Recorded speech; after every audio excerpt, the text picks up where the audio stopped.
I was 18 years old when I got married. I belonged to a very conservative family, a Baloch family, where good daughters never say no to their parents. My father wanted me to get married, and all I said was, if that makes you happy, I'll say yes.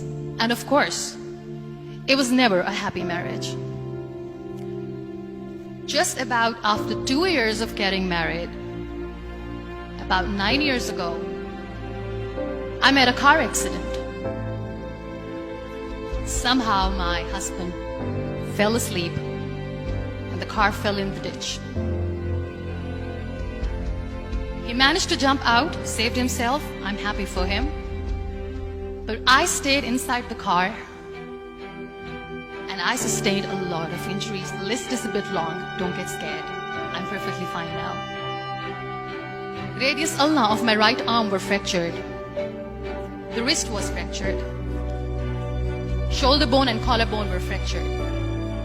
My whole rib cage got fractured.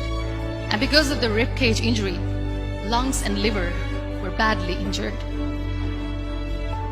I couldn't breathe. I lost urinary bowel control. That's why I have to wear the bag wherever I go. But that injury that changed me and my life completely as a person and my perception towards living my life was the spine injury. 3 vertebrae of my backbone were completely crushed and I got paralyzed for the rest of my life.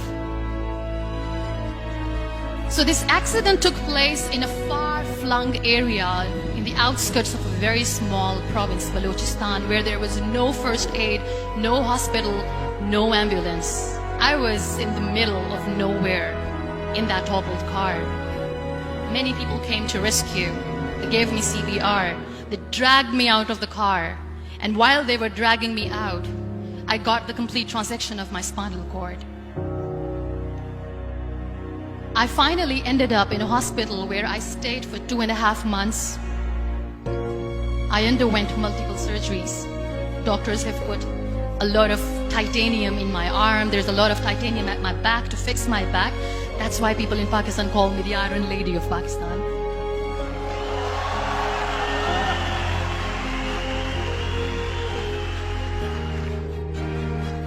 Those 2.5 months in the hospital were dreadful. I will not make up stories just to inspire you. I was at the verge of despair. One day, doctor came to me and he said, well, I heard that you wanted to be an artist, but you ended up being a housewife. I have a bad news for you. You won't be able to paint again because your wrist and your arm are so deformed, you won't be able to hold a pen again. And I stayed quiet. Next day, doctor came to me and said, your spine injury is so bad, you won't be able to walk again. I took a deep breath and I said, it's all right. The very next day, doctor came to me and said, because of your spine injury and the fixation that you have in your back, you won't be able to give birth to a child again. That day, I was devastated. I still remember, I asked my mother, why me? And that is where I started to question my existence. Why am I even alive? What's the point of living? I cannot walk, I cannot paint, fine, I cannot be a mother. And we have this thing in our heads, being women, that we are incomplete without having children. I am going to be an incomplete woman for the rest of my life. What's the point? So my mother said to me, this too shall pass. God has a greater plan for you. I don't know what it is, but He surely has.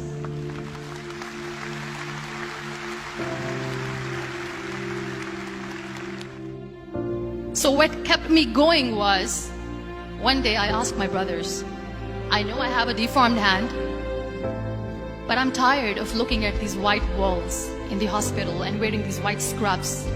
I'm getting tired of this. I want to add more colors to my life. I want to do something. Bring me some colors, bring me some small canvas. I want to paint. So the very first painting I made was on my deathbed, where I painted for the very first time. There were a lot of infections in my body, a lot of allergies. So doctors wanted me to lie down on the bed straight for not 6 months, for not 1 year, for 2 years.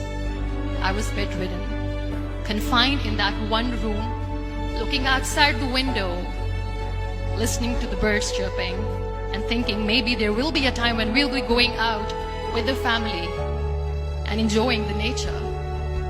That was the time where I realized how lucky people are, but they don't realize. And you know how it all began? That day I decided that I'm going to fight my fears. We all have fears. Fear of unknown, fear of known, fear of losing people, fear of losing health, money. We want to excel in career, we want to become famous, we want to get money. We are scared all the time. So I wrote down one by one all those fears. And I decided that I'm going to overcome these fears one at a time. Do you know what was my biggest fear? Divorce. Didn't work. But the day I decided that this is nothing but my fear, I liberated myself by setting him free. And I made myself emotionally so strong that the day I got the news that he's getting married, I sent him a text that I'm so happy for you and I wish you all the best. And he knows that I pray for him today.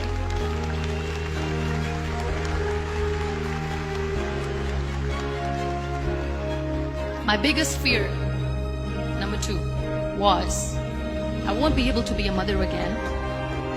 And that was quite devastating for me. But then I realized there are so many children in the world, all they want is acceptance. So there is no point of crying, just go and adopt one. And that's what I did.